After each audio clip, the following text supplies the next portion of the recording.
How's it going? I'm Ryan. Today I'm going to go over the one trade that I took on ES. Today was a little bit tricky. There's some decent moves, but not that many entries according to my system. So I'll go over the trade that I took. It was a really small one. I took it with half size. I was looking to kind of add into a position, and then the move happened while I hadn't fully added. So very small win today. We didn't get a big move, and we didn't have big size. With that being said, though, a win is a win. I'm happy to have it. Even if it's small, it is what it is. So let's take a look at what I was watching coming into the day, why I traded ES as opposed to the other two that I watch, and how things worked, kind of how I managed this. So starting off, we'll just say that we were opening near all-time highs on all of these, on ES and NQ especially. RTY was a little bit weaker, but nonetheless, pretty much all-time highs on all three of the indices that I watch to trade. And so with that being in mind, all-time highs is a little bit questionable, right? We don't have a whole lot of context up there to reference. We don't have a whole lot of levels. We don't have targets to the upside because there's no targets to the upside if there's never been price higher than where we are. So it can make things a little bit tricky. However, we didn't really have to worry about upside targets because right out of the gate, we dropped pretty aggressively. As you can see, we're looking at ES here. We have the previous day high area right here. We have pre-market high here, pre-market low here. And on that opening 15-minute candle, we dropped and closed below all of that. So take a look and kind of watch why I traded ES. So when we were weak, now I'm thinking to myself, all right, maybe look for a short opportunity.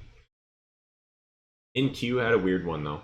I didn't want to short NQ because what did we do? We broke straight through that pre-market low here, but then we came down and we held that previous day high really well, and that's evident on the 15-minute as well. So when we come down and we hold this area that we'd expect to act as support, and we hold it and we look like that, we're forming bullish candles out of this area of support with volume to support it as well. I don't want to short immediately after. I'd rather see it bounce a bit, especially after how aggressive of a drop we got.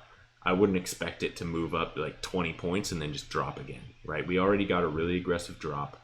We held a major area of support and we start making bullish candles on both the 15-minute and the 5-minute. And what I mean here is like this candle, bullish engulfing, right? And then we have like a hammer, another hammer, back-to-back hammers on pretty good volume as well, wicking into that area but not closing below.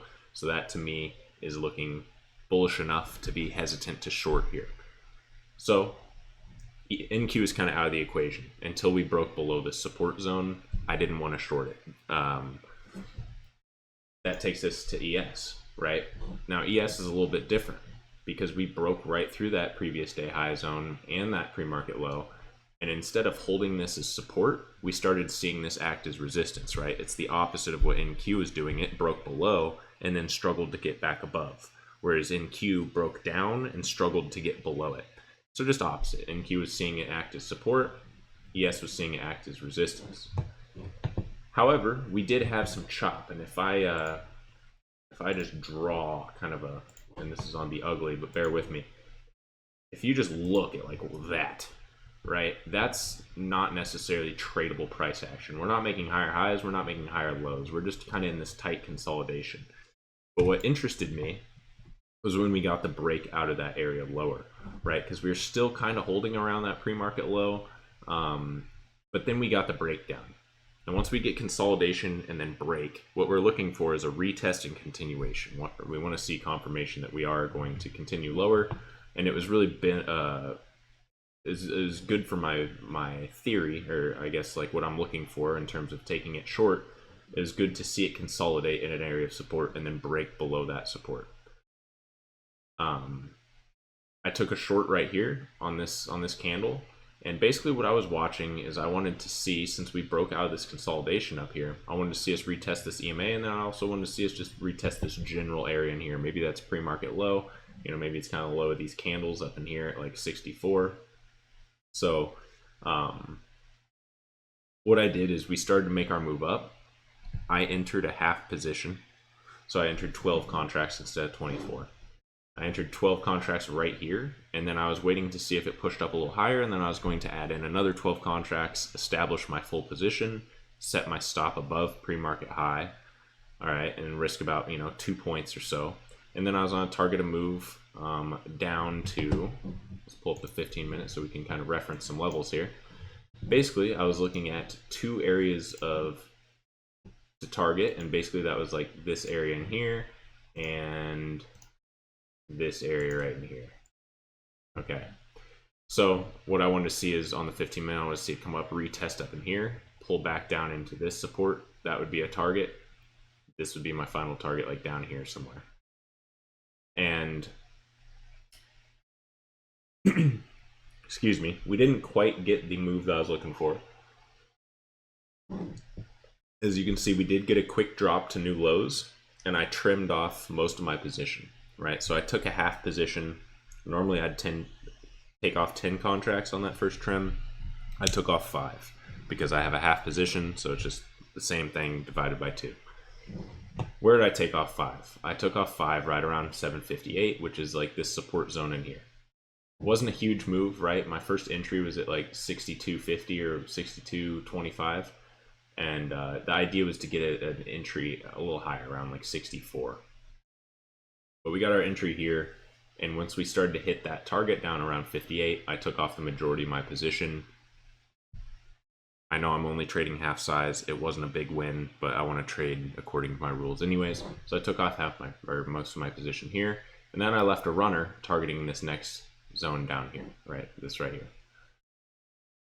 When I did so, I set my stop to break even, and then price moved back up. You can see we've kind of gotten a little bit choppy in here, and it stopped me out on my single runner for $1 profit, essentially break even when you consider contract fees. So now we're dropping lower, creating new lows here, but it wasn't the smoothest, right?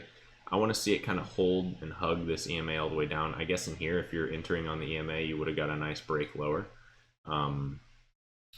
But this didn't really convince me. We were just chopping a little bit too much, and then with ES, excuse me, that was on ES, with us chopping in here a little bit, and with NQ holding support, I didn't really want to take a short until I had further confirmation. Now RTY dropped really aggressively, and I just didn't get an entry. I think maybe here this lower high might have been one. Yeah, same thing though. It's not really conforming to the EMA strategy. It's a little bit erratic as well. So today was a little tricky, I'll admit it. And yeah, we got that move lower. Things are looking pretty solid to the downside. Just a little hard. So small win today. What, we're up like $107. Super small for a half size position, and then not a big move as well, getting our runner stopped out for break even, etc. But ES was definitely the best option in terms of shorting today. It presented the best opportunity, the best setup, and it's really dropping aggressively now. So there were some really good moves to be had. It just maybe I didn't enter when I should have. Nonetheless, we got a little win today, and we'll walk away happy. Not try to be greedy. And yeah, this week is solid. We're almost up to port all-time highs, under $100 away from our portfolio's all-time high. So that trailing drawdown is really healthy. We're happy about that. We're moving in the right direction. We're over halfway to where we need to be to get rid of that trailing drawdown and be eligible for our first payout. So slow as it's been in the right direction, right? I'd rather move slow in the right direction than fast in the wrong direction. So we are doing all right, and that's really it. ES just presented the best opportunity according to what I was looking for, and we took it. Didn't get a big move, didn't get big size. So it's a small day, but we're up this week. We're feeling pretty good. We had a nice win yesterday. We have a small win today. If we can just get an average win tomorrow, we're doing really, really well, but no pressure. The whole thing that I'm trying to practice is patience and waiting for correct setups as I did today, as opposed to rushing something or being, FOMOing into a trade just to be in a trade. Yeah, the biggest thing I can do is just be patient and manage my risk. And if I can do those two things, we're all moving in the right direction. That's all I got. I hope you appreciate or enjoyed it or learned something. If you did, you're welcome. I'm still learning myself. All right. Take it easy. Have a great day. I'll be back tomorrow to finish out the week, hopefully strong. and then I'll post a recap if I take a trade or not, or regardless. So yeah, be on the lookout for that, and take care of yourselves. Enjoy. Peace out.